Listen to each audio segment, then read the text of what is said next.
Hi, and welcome to A Cry in the Desert. Daniel chapter 7 verse 7. After this I saw in the night visions, and behold, a fourth beast, dreadful and terrible, exceedingly strong.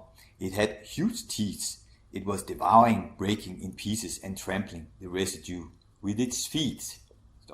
The fourth beast is still in its pit, gathering strength for the day of release, and the visible manifestations of its power gathering is obvious to those who have eyes. The Industrial Revolution began in the 19th century with the invention of the steam engine and escalated in the 20th century with the invention of the piston engine, the jet engine, atomic power, and the microchip. With the Industrial Revolution came the so-called iron law of wages, theorized by the British economist David Ricardo and later named by the German philosopher Ferdinand Lassalle.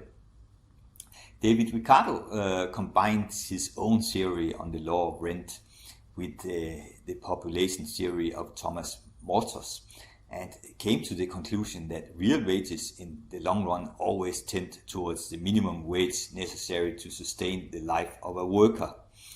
Today, David Ricardo's theory has never been proven. However, the iron law of wages was intentionally and conveniently carried out as the principle by the 19th century and the 20th century's rapid evolving mega industries. The communists have been accused of suspending private initiatives and enslaving workers to the government. But as you will see, the capitalistic industrial enslavement politic was no different. In the 19th century, the iron teeth enslavement process of the world had begun. The distribution of wealth created an elite of a few super rich people, while the general population were enslaved by poverty. That was exactly how the Illuminati elite wanted it, because they needed that kind of control for the new world order to become a reality.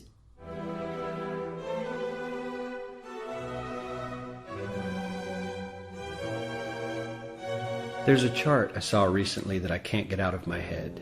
A Harvard business professor and economist asked more than 5,000 Americans how they thought wealth was distributed in the United States. This is what they said they thought it was. Dividing the country into 5 rough groups of the top, bottom, and middle 3 20% groups, they asked people how they thought the wealth in this country was divided. Then he asked them what they thought was the ideal distribution. And 92%, that's at least 9 out of 10 of them, said it should be more like this. In other words, more equitable than they think it is. Now that fact is telling, admittedly, the notion that most Americans know that the system is already skewed unfairly. But what's most interesting to me is the reality compared to our perception. The ideal is as far removed from our perception of reality as the actual distribution is from what we think exists in this country. So ignore the ideal for a moment. Here's what we think it is again. And here is the actual distribution. Shockingly skewed. Not only do the bottom 20% and the next 20%, the bottom 40% of Americans barely have any of the wealth. I mean, it's hard to even see them on the chart.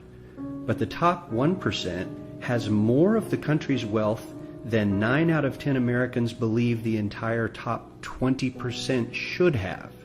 Mind-blowing. But let's look at it another way, because I find this chart kind of difficult to wrap my head around. Instead, let's reduce the 311 million Americans to just a representative 100 people. Make it simple. Here they are: teachers, coaches, firefighters, construction workers, engineers, doctors, lawyers, some investment bankers, a CEO, maybe a celebrity or two. Now let's line them up according to their wealth. Poorest people on the left, wealthiest on the right, just a steady row of folks based on their net worth. We'll color code them like we did before based on which 20% quintile they fall into. Now let's reduce the total wealth of the United States, which was roughly $54 trillion in 2009, to this symbolic pile of cash. And let's distribute it among our 100 Americans. Well, here's socialism, all the wealth of the country distributed equally.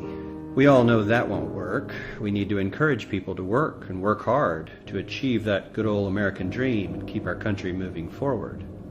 So, here's that ideal we asked everyone about. Something like this curve. This isn't too bad. We've got some incentive, as the wealthiest folks are now about 10 to 20 times better off than the poorest Americans. But hey, even the poor folks aren't actually poor, since the poverty line has stayed almost entirely off the chart. We have a super healthy middle class with a smooth transition into wealth. And yes, Republicans and Democrats alike chose this curve.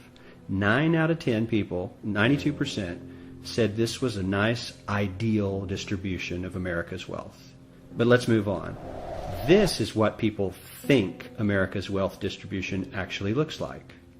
Not as equitable, clearly, but for me, even this still looks pretty great. Yes, the poorest 20 to 30% are starting to suffer quite a lot compared to the ideal, and the middle class is certainly struggling more than they were, while the rich and wealthy are making roughly 100 times that of the poorest Americans, and about 10 times that of the still healthy middle class. Sadly, this isn't even close to the reality. Here is the actual distribution of wealth in America. The poorest Americans don't even register. They're down to pocket change, and the middle class is barely distinguishable from the poor. In fact, even the rich between the top 10 and 20 percentile are worse off. Only the top 10% are better off. And how much better off? So much better off that the top 2 to 5% are actually off the chart at this scale. And the top 1%, this guy, well, his stack of money stretches 10 times higher than we can show. Here's his stack of cash, restacked, all by itself. This is the top 1% we've been hearing so much about. So much green in his pockets that I have to give him a whole new column of his own, because he won't fit on my chart. 1% of America has 40% of all the nation's wealth. The bottom 80%, 8 out of every 10 people, or 80 out of these 100, only has 7% between them. And this has only gotten worse in the last 20 to 30 years. While the richest 1% take home almost a quarter of the national income today, in 1976 they took home only 9%, meaning their share of income has nearly tripled in the last 30 years. The top 1% own half the country's stocks, bonds, and mutual funds. The bottom 50% of Americans own only 0.5% of these investments, which means they aren't investing. They're just scraping by. I'm sure many of these wealthy people have worked very hard for their money, but do you really believe that the CEO is working 380 times harder than his average employee? Not his lowest paid employee, not the janitor, but the average earner in his company. The average worker needs to work more than a month to earn what the CEO makes in 1 hour. We certainly don't have to go all the way to socialism to find something that is fair for hardworking Americans. We don't even have to achieve what most of us consider might be ideal. All we need to do is wake up and realize that the reality in this country is not at all what we think it is.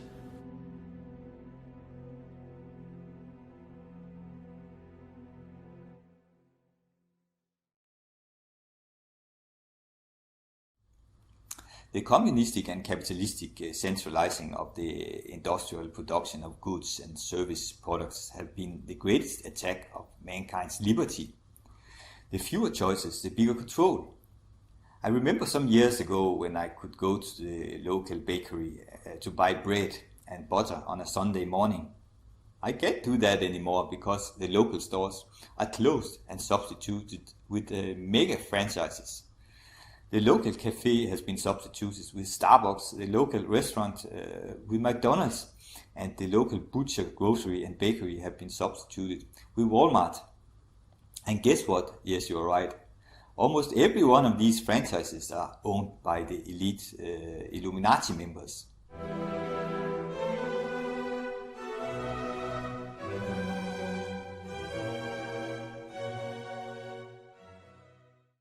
Through mergers and acquisitions, we have slowly and silently bought up the majority of U.S. industry. Allumacorp and its members own most of the oil, transport, banking, media, food and communications industries in America and abroad. Through fewer and fewer conglomerates, we are able to effect with great precision the machinations of labor and government.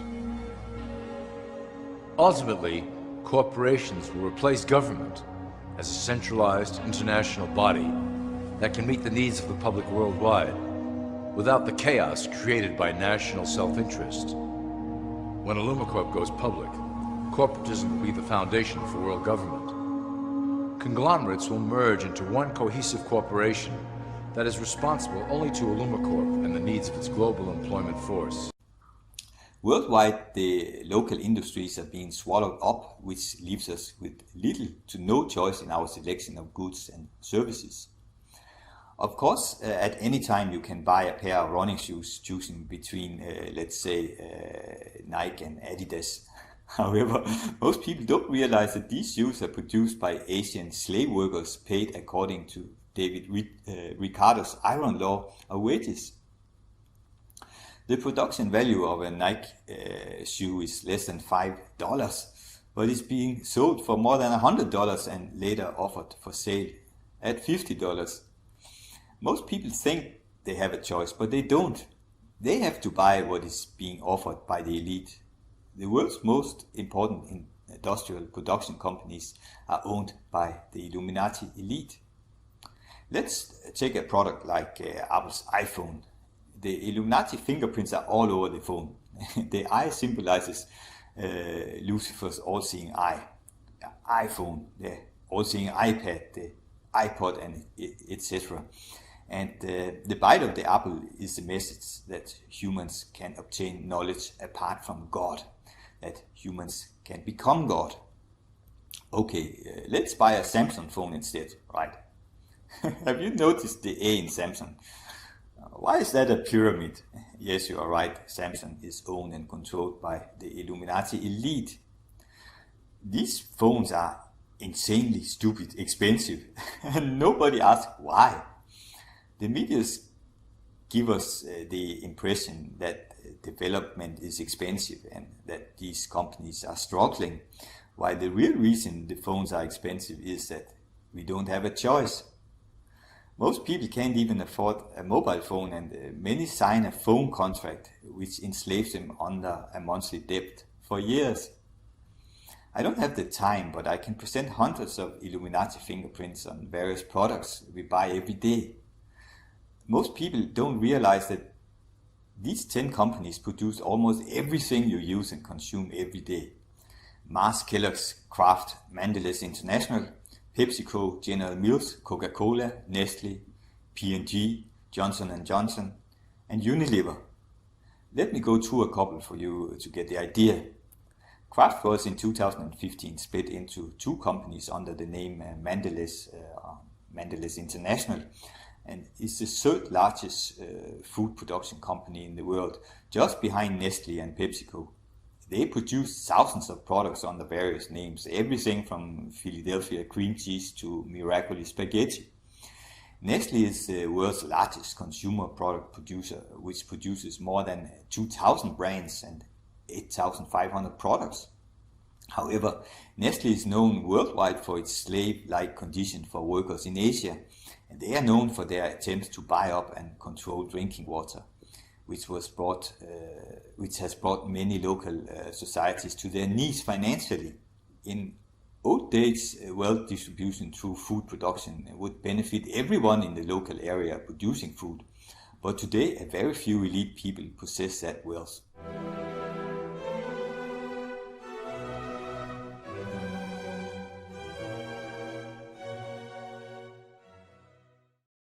Unilever.